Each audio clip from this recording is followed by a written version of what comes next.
আবহাওয়ার খবর জানতে চলে যাচ্ছি সহকর্মী তাওকুল রহমানের কাছে। তাওকুল, আজকের আবহাওয়া নিয়ে আপনার কাছে কি তথ্য আছে আমাদেরকে বিস্তারিত জানাবেন।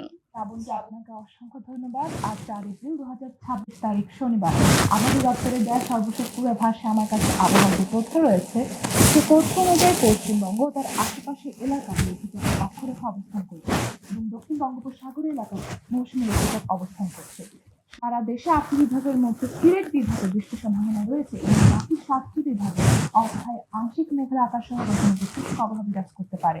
দিনের তাপমাত্রা সারা দেশে সামান্য বাড়তে পারে এবং রাজশাহী ও খুলনা বিভাগে এবং ঢাকা, ফরিদপুর, মানিকগঞ্জ, গোপালগঞ্জ, নারায়ণগঞ্জ, চাঁদপুর, বরিশাল, পটুয়াখালী এবং রাঙামাটি জেলার উপর মৃদু থেকে মাঝারি তাপপ্রবাহ বয়ে চলেছে।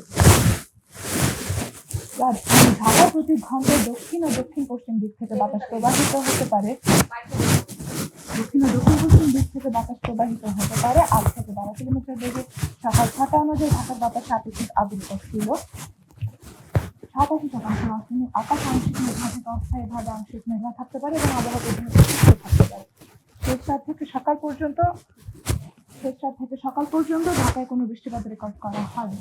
এবং দেখতে পাচ্ছি এই মুহূর্তে তাপমাত্রা রয়েছে রংপুরে 26 ডিগ্রি সেলসিয়াস, ময়মনসিংহে 28 ডিগ্রি সেলসিয়াস, সিলেটে 24 ডিগ্রি সেলসিয়াস, রাজশাহীতে 30 ডিগ্রি সেলসিয়াস, ঢাকায় 30 ডিগ্রি সেলসিয়াস, খুলনায় 21 ডিগ্রি সেলসিয়াস এবং বরিশালে 29 ডিগ্রি সেলসিয়াস এবং চট্টগ্রামে 30 ডিগ্রি সেলসিয়াস তাপমাত্রা বিরাজ করছে।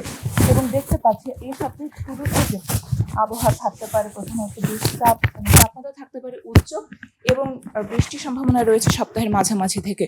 শুধু তাই নয়, উচ্চ আর্দ্রতার কারণে বেশি গরম অনুভূত হতে পারে। তবে দেখতে পাচ্ছি যে সিলেট এবং চট্টগ্রামে আগামী সপ্তাহে বৃষ্টির সম্ভাবনা রয়েছে।